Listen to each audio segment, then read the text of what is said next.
नमस्कार दोस्तों जैसे ही चुनाव की तारीख क्लियर हुई है और भारतीय जनता पार्टी ने अपनी कुछ उम्मीदवार उतारे हैं। इसी बीच हुड्डा साहब, ये सूत्रों के हवाले से खबर आ रही है, हुड्डा साहब नई पार्टी का गठन कर सकते हैं और इसकी विधिवत घोषणा भी कर सकते हैं। दरअसल हो क्या रहा है कि हाईकमान के अंदर हुड्डा साहब की सुनवाई कम हो रही है, वहाँ पर शैलजा और सुरजेवाला जी की सुनवाई ज़्यादा हो रही है, यानी उनको ज़्यादा पुश किया जा रहा है। और इसी बीच सबसे बड़ी दिक्कत आ रही है कि जो उनके सपोर्टर्स हैं, जो टिकट के मांग करने वाले हैं, वो अपने हाईकमानों को, यानी कि जो हुड्डा के समर्थक हैं, वो टिकट मांग रहे हैं हुड्डा साहब से। और हुड्डा साहब जब सिफारिश लेकर के हाईकमान में जा रहे हैं तो दिक्कत ये आ रही है कि हुड्डा की न मान करके शैलजा ग्रुप की ज़्यादा इस वक्त चल रही है, क्योंकि शैलजा के भी अपने समर्थक हैं और शैलजा के समर्थक कह रहे हैं कि हमारे इस बंदे को टिकट दो और हमारे पसंदीदा विधानसभा क्षेत्र से टिकट दो। इसमें दिक्कत ये आ रही है कि इस बार जो टिकटों का आवंटन है, टिकटों का आवंटन करने में कांग्रेस काफ़ी देरी कर रही है। नामांकन कल से शुरू हो चुके हैं, 5 तारीख से, आज 6 तारीख हो गई, लेकिन अभी तक कांग्रेस पार्टी ने अपनी कोई भी बड़ी लिस्ट जारी नहीं की है। कुछ ऐसे उम्मीदवार हैं जो ऑलरेडी फिक्स्ड हैं, यानी कि उन विधानसभाओं से केवल वही लड़ेंगे, लेकिन कुछ ऐसे भी विधानसभा क्षेत्र हैं जो अभी भी शक के दायरे में, शक के घेरे में, जहां से एक ही पार्टी के, कांग्रेस पार्टी के कम से कम 5 बड़े चेहरे नजर आते हैं। जैसे नलवा विधानसभा की बात करूं और जैसे बरवाला विधानसभा की बात करूं, इन दोनों विधानसभा क्षेत्रों से कांग्रेस पार्टी के 4 या 5 बड़े लीडर्स हैं, 4 या 5 बड़े नेता हैं, और वो भी अलग अलग गुट के हैं। 5 में से 2 तो शैलजा गुट के हैं, 3 हुड्डा गुट के हैं। इस वजह से दिक्कत आ रही है कि वो सभी के सभी बड़े नेता इस वक्त दिल्ली में डेरा डाले हुए हैं, दिल्ली हाईकमान में डेरा डाले हुए हैं, सोनिया गांधी जी के आवास पर डेरा डाले हुए हैं। कुछ हुड्डा साहब के सरकारी आवास पर है, कुछ शैलजा जो मेंबर ऑफ पार्लियामेंट है उनके सरकारी आवास पर हैं। वो तब तक वापस नहीं आ रहे जब तक उनके पसंदीदा विधानसभा क्षेत्रों से उनको टिकट नहीं मिल जाती। इसी बीच भारतीय जनता पार्टी को एक मौका मिल जाता है इस फूट का फायदा उठाने का।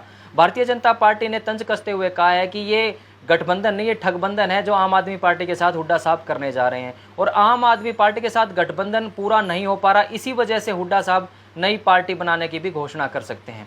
तो ये इस वक्त हरियाणा के अंदर ये स्थिति बनी हुई है, और ये हरियाणा की जो कशमकश की राजधानी है, पशोपेश में सारे के सारे लीडर कांग्रेस पार्टी के इस वक्त दिल्ली में हैं।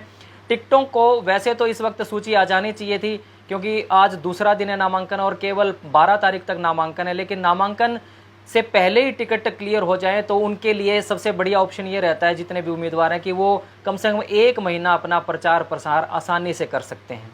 लेकिन अब 1 महीने से भी कम दिन रह गया, यानी कि दिन डे बाय डे घटते जा रहे हैं और उधर उनके दिलों की धड़कनें बढ़ती जा रही हैं। तो ये हरियाणा में स्थिति बनी हुई है, और भारतीय जनता पार्टी ने साफ कहा है कि आम आदमी पार्टी के साथ तो उनका गठबंधन होता नहीं। हुड्डा साहब जो है अपनी नई पार्टी की घोषणा करेंगे और इसका फायदा सीधा सीधा भारतीय जनता पार्टी को मिलेगा। यानी जो ये गुटबाजी है, ये ग्रुपिज्म है, ये जो फूट है, इसका फायदा सीधा भारतीय जनता पार्टी को पड़ेगा, क्योंकि जब वोट बैंक कटेगा, जब अलग अलग समर्थक होंगे, अलग अलग गुटबाजी होंगी, तो सीधी सी बात है वोट बैंक भी कटेगा, और उसी वोट बैंक को साधने का प्रयास करेगी भारतीय जनता पार्टी। तो ये अभी तक की सबसे बड़ी अपडेट है, और इसमें अभी तक भूपेंद्र जो है हुड्डा साहब ने कोई घोषणा नहीं की है, लेकिन सूत्रों के हवाले से ये खबर मिली है कि जल्द ही नई पार्टी की घोषणा वो कर सकते हैं। इसी बीच दिल्ली में जो कांग्रेस की CWC की मीटिंग हुई थी, उसमें भी हंगामा हो गया था। CWC यानी कोर वर्कर कमेटी की जो मीटिंग है, उसके अंदर शैलजा जी भी हैं, सुरजेवाला जी भी और हुड्डा साहब भी हैं। ये कोर वर्कर कमेटी की मीटिंग होती है जिसमें बड़े बड़े लीडर शामिल होते हैं। इसके अंदर हंगामा हो गया, और इस हंगामे के अंदर शैलजा के गुट के समर्थकों ने नारेबाजी की, हूटिंग की, और इसी के अंदर हुड्डा गुट के लोगों ने भी हूटिंग करी। और इस हूटिंग में ये साफ साफ जो दिख रहा था कि हुड्डा के समर्थक शैलजा गुट की जो है हूटिंग कर रहे थे, और शैलजा के समर्थक हुड्डा साहब की हूटिंग कर रहे थे, जिससे साफ पता चलता है कि गुटबाजी चरम सीमा पर है, और इसका फायदा भारतीय जनता पार्टी को मिलने वाला है। और इसके ऊपर राहुल गांधी की सीधी टिप्पणी आई है कि इस प्रकार कोई भी जो है अनुशासनीय, गैर अनुशासनीय काम नहीं होना चाहिए, नहीं तो इसका नतीजा जो है खराब होगा।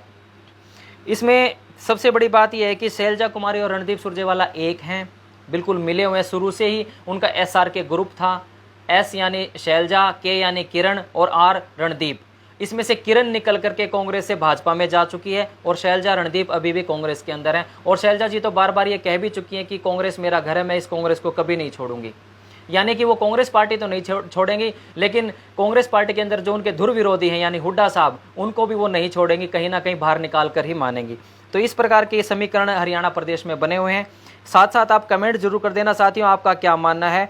और सबसे बड़ी बात है कि फोकस इस बार जो है हुड्डा साहब का ये रहेगा कि अगर नई पार्टी भी बनाते हैं तो अपने कम से कम इतने एमएलए वो साथ लेकर के चले ताकि सरकार बनाने में वो कामयाब हों।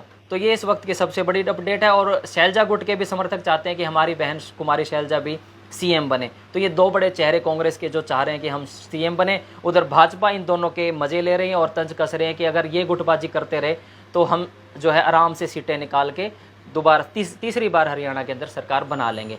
आपके कमेंट वैल्यूएबल है, कमेंट बॉक्स में आप बताएं आपको क्या लगता है इस गुटबाजी का भारतीय जनता पार्टी को कितना फायदा होगा और कब तक इनकी फाइनल लिस्ट आ जाएगी। ये 2-3 बड़े सवाल मैं छोड़ करके जा रहा हूँ। वीडियो देखने के लिए आपका बहुत बहुत शुक्रिया, धन्यवाद।